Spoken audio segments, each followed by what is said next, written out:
Dugaan dana fiktif pasien COVID oleh Nakes, Komisi 1 siap lapor polisi. Anggota Komisi 1 DPRD Kota Ambon, Julius Toisuta, memastikan akan melakukan pelaporan ke pihak kepolisian jika terbukti adanya manipulasi data yang sengaja dilakukan oleh oknum tenaga kesehatan atau nakes pada sejumlah puskesmas untuk mencari keuntungan pribadi. Penegasan ini disampaikan langsung oleh Julius Toisuta kepada tim Demes Media Group menyikapi adanya pengakuan salah satu oknum ASN mengenai adanya dugaan markup anggaran penanganan COVID dengan menggunakan data fiktif pasien COVID di sejumlah puskesmas yang ada di Kota Ambon. Selaku anggota Komisi 1, dirinya akan meminta untuk Komisi 1 yang membidangi kesehatan agar segera melakukan rapat internal dan selanjutnya memanggil Kepala Dinas Kesehatan Kota Ambon untuk dimintai keterangan dan penjelasan mengenai dugaan tersebut. Kepala Dinas Kesehatan, kata Toisuta, akan dimintai laporan secara transparan dengan disertakan bukti-bukti yang ada mengenai data pasien COVID dari setiap puskesmas. Untuk selanjutnya komisi akan melakukan pengecekan disesuaikan dengan fakta di lapangan. Jika benar dugaan adanya markup anggaran dengan memanfaatkan data fiktif yang dilakukan oleh gugus tugas ataupun pihak Dinkes, maka Komisi 1 dapat segera mengeluarkan rekomendasi ke aparat kepolisian untuk memeriksa Kadis Kesehatan. Sesuai keterangan yang diperolehnya bahwa dari sekian banyak puskesmas kemungkinan hanya 2 yang laporannya sesuai dengan fakta, sementara yang lainnya diduga melakukan pelaporan fiktif mengenai data pasien yang dinyatakan positif COVID. Dan selaku anggota Komisi 1, ini nanti saya akan dorong di pembahasan internal untuk kita harus panggil Kadis Kesehatan terkait dengan markup. Dan kalau ini benar, kita minta kepolisian nantinya akan usut. Karena artinya ini semua orang dalam kondisi yang susah, terpuruk. Lalu kemudian ada oknum-oknum yang memanfaatkan dana tersebut untuk kepentingan kelompok dan pribadi, itu tidak boleh. Ya, karena cukup banyak orang yang menderita.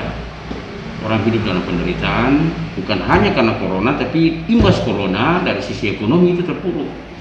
Jadi kita akan minta ya Kadis Kesehatan Kota supaya akan menjelaskan ya, apalagi dan transparansi terhadap dana-dana yang dipakai oleh Dinas Kesehatan terkait dengan kegiatan operasional. Sementara itu, tim gugus tugas COVID-19 Kota Ambon lewat juru bicara Joy Adrians membantah adanya keuntungan yang didapat para tenaga medis pada sejumlah puskesmas dengan melakukan manipulasi data angka pasien positif COVID di Kota Ambon. Dikatakannya selama ini tim medis dari Dinas Kesehatan dalam melakukan tugas tetap mengedepankan aturan dan mekanisme dalam menetapkan seseorang dinyatakan positif COVID, sehingga tidak ada rekayasa. Justru nakes mengambil keuntungan dari insentif-insentif yang dimiliki. Kalau memang datanya dari mana? Ada kan? Ada datanya. Informan terpercaya kami seperti itu, Pak. Nah, buktinya sampai dengan saat ini itu tidak benar. Siap.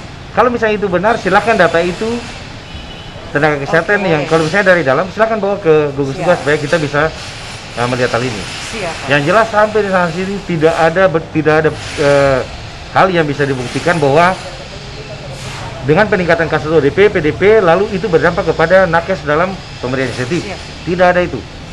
Sekarang teman-teman bisa baca aja di SK Kemenkes ya, nomor 1.0107, nomor 392, tanggal 30 Juni. Itu tentang pemberian insentif bagi tenaga kesehatan dan yang kematian. Saya kira itu sangat jelas di situ. Ya. Jadi itu saja yang saat ini diberikan kepada tenaga kesehatan kita. Nah, kalau misalnya dibilang dari kasus itu lalu ada menerima insentif, saya kira itu tidak benar, itu fitnah. Seperti yang diketahui sesuai penjelasan dari anggota Komisi 1 DPRD Kota Ambon, Julius Toisuta, terkait adanya laporan yang disampaikan oleh salah satu oknum ASN pada lingkup pemerintah Kota Ambon mengenai adanya dugaan markup anggaran penanganan COVID dengan menggunakan data fiktif pasien COVID yang dilakukan oleh tenaga medis pada sejumlah puskesmas di Kota Ambon demi mencari keuntungan pribadi.